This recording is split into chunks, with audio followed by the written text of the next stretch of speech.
Hey, hey, hey, Facebook.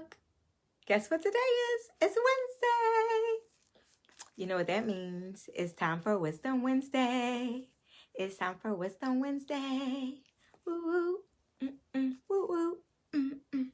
So, for those of you who have been following along, you know that we, Regroup for Change LLC, is on a 100-day journey to invite you into our world to better understand us, to better understand who we are, and to kind of get a little feel for all that we have to offer. And so on Wednesdays is my day to come on live and give you all a quick word of wisdom. It's not meant to be long. It's not meant to be drawn out. So I'm going to try to get through this as quickly as I can, but I get so excited when I have information to share and something comes to me that's so strong and powerful, and I just want to make sure you get it all. So I'm going to run through it, waiting a few minutes or a few seconds for people to jump on, but I don't want to belabor the point. So we are on day 18. It is Wisdom Wednesday, and the topic is the Lion King effect. Why? I'm glad you asked. I'm going to be sure to tell you. But first, let me explain to you, remind you, inform you, educate you about Regroup for Change LLC. Regroup for Change LLC is a consulting entity run by myself, Marquita Green, and my husband, Oliver Green. It is an official LLC that is coming up on 3 years of incorporation, or I think it's incorporation, but whatever it is, it's been 3 years, right? And our goal is to regroup individuals, equip individuals, and empower individuals for a shift in your lives. And so that's why it's Regrouping for Change, because every now and again, something comes up in our lives and we have to make a shift. We have to regroup, meaning we have to take a step back and redo some things, and it's usually a mental shift, right? And so we want to make sure that we equip you with the tools, that we empower you with the information, everything you need to move your life or your company from ineffectiveness to effectiveness. What does that look like? It can look a lot of different ways. We deal with finances, we deal with marriages, we deal with parenting. We have a blended family. We've been married since 2007. So what is that? 12 and a half years. We've been together 18 years. We have 4 children. We got a lot going on. I was just actually typing an email to a teacher, another story for another day, but we have over 5 degrees between us. We have written a book on how you can save money, and we sent our savings from $0 to $40,000. There was a point where we had no savings account at all, and we literally spent what came in and went out, and we needed a shift. So we want to help you regroup the way we regroup. Very long intro, but let's get to it. The Lion King effect. I love the Lion King. In fact, my oldest daughter, her name is Kiara. And do you know why she's named Kiara? You got to be able to guess. Because remember, I said I love the Lion King. Well, Kiara is Nyla and Simba's daughter from Lion King 2, Simba's Pride. So before you can get to Simba's Pride, you've got to understand what the Lion King is about. And it's an amazing story.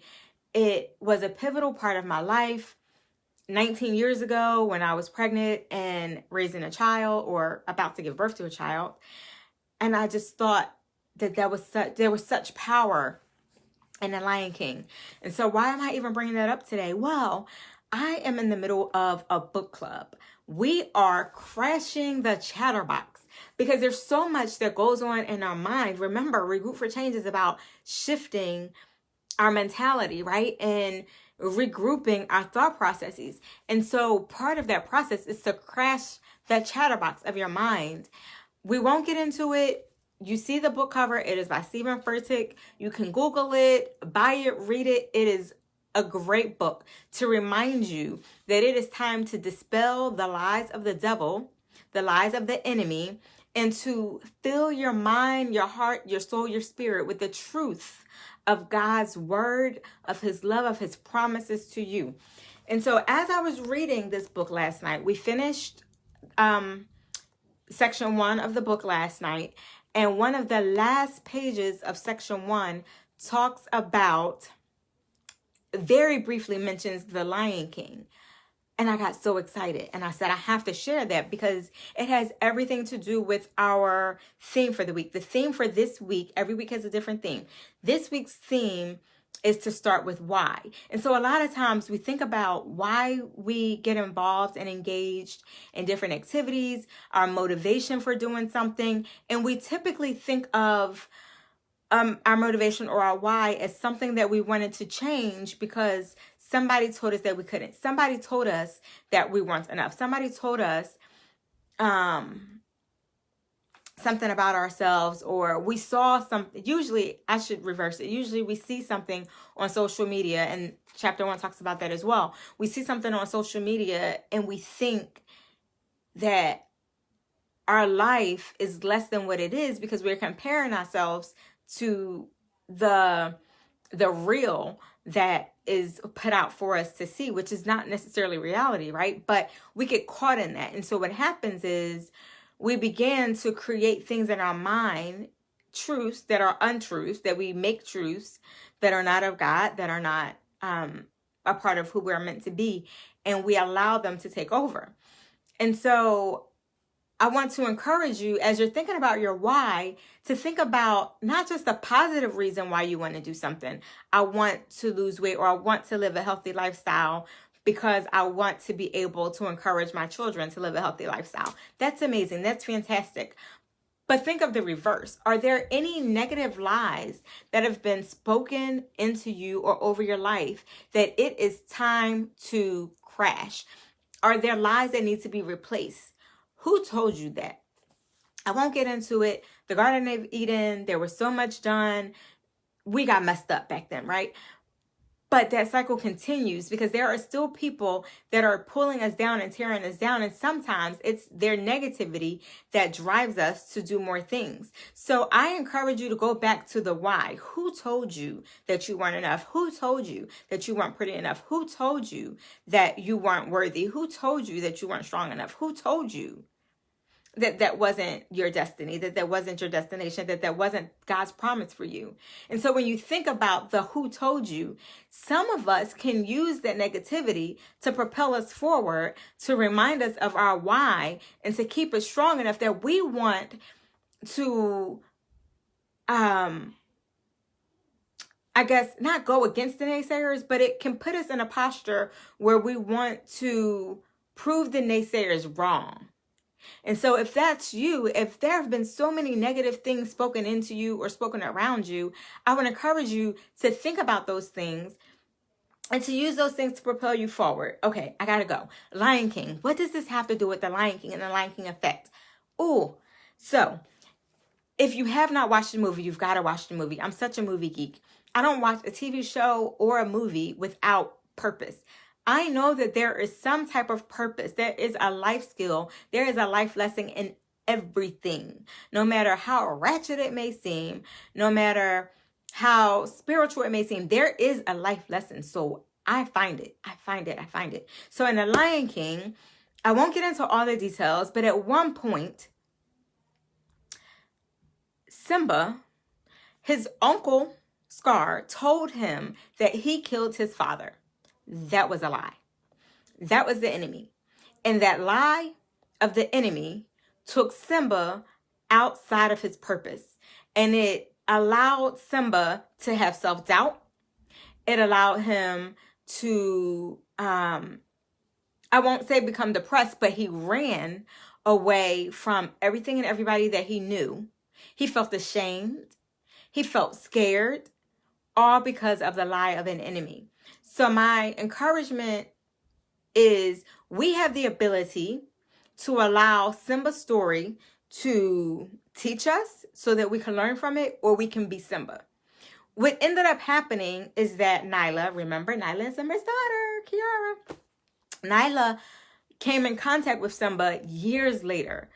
And reminded him that there was still so much purpose in him and that he needed to come back to his homeland and save his people. He needed to walk in his calling. He needed to walk in his purpose and to walk in his position. She reminded him of why he was created for that time and that season. Once he began to recognize the lie of the enemy, he was able to shift. He was able to regroup and go back, and he saved his homeland. And then in the next episode, Simba's Pride, he and Nyla were able to run their homeland and the way that he was originally called to do. So think about that for a second. When Simba was taken over by the enemy's lies, he got out of alignment. He stepped outside of his purpose. And when he stepped outside of his purpose, he was no longer doing what he was called to do, and he lost time. There were tragedies during that time. The whole town basically went just despondent. It was dark. It was dreary. It was bad because he was not in position. And so will you allow the lies of the enemy to get you out of position, to throw you off course, to get you off track? Or will you allow that to fuel your why, to get you back on track, to keep you in purpose, to keep you in right standing, to keep you on assignment and doing the things that you're meant to do, so that you don't lose another generation, so that you don't have the people who are waiting on you to do what you need to do, that you don't have them suffer longer than they need to suffer.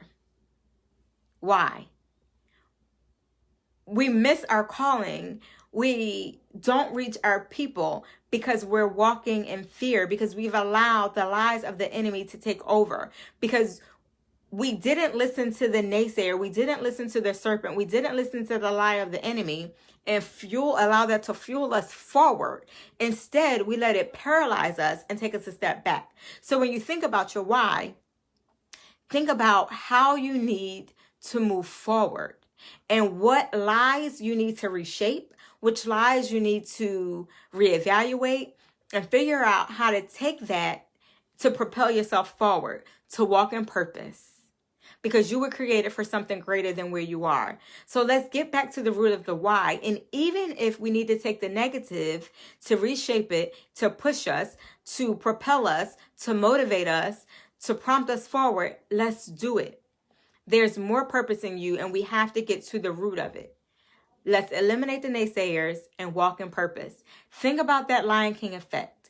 Will you be Simba and allow your community of followers to walk in bondage longer than they need to? Or will you learn from Simba and immediately, right now, this week, today, tonight, take control of your past, take control of your thoughts, and allow it to propel you forward into destiny, into purpose, so that you are saving a generation sooner rather than later? It's all up to you. It's your why. Let's find it. Let's get to it. Let's get it. Peace.